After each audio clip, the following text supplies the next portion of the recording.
Je fais partie des personnes qui ont mis leur logement en location courte durée à 500 euros la nuitée. Je préfère contextualiser tout de suite avant que les haters de TikTok se mettent en marche. Je ne suis pas propriétaire des logements, je fais de la sous-location professionnelle, donc c'est mon activité à temps plein.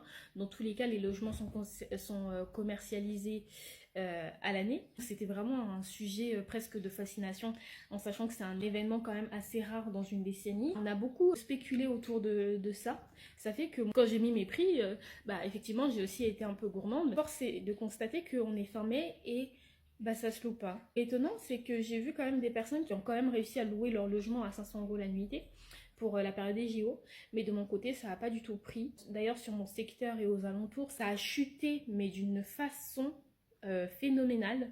Et en fait, je pense que ça va se louer 2 fois plus cher, en fait. Au lieu de se louer par exemple à 55 euros la nuitée, ce sera plutôt 100 euros la nuitée. Euh, Après, c'est pas forcément extraordinaire parce que je me dis que c'est des prix auxquels tu peux potentiellement louer en été. Donc moi, bien sûr, j'ai pas laissé mon prix à 500 euros la nuitée, j'ai commencé à fortement baisser. Et donc là, je suis en moyenne à 300 euros par nuit. Et je vais continuer à baisser jusqu'à ce que ça déclenche une réservation.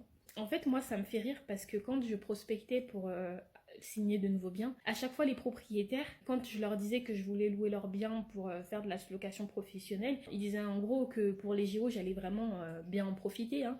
Je dis c'est possible, tout comme ça ne peut pas l'être. En fait, on ne peut pas savoir puisque on n'a aucune certitude.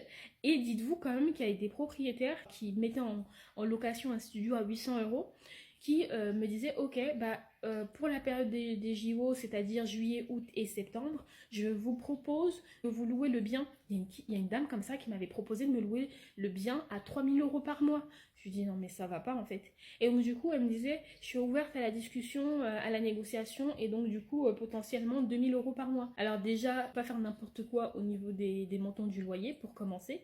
Donc bien sûr j'ai refusé.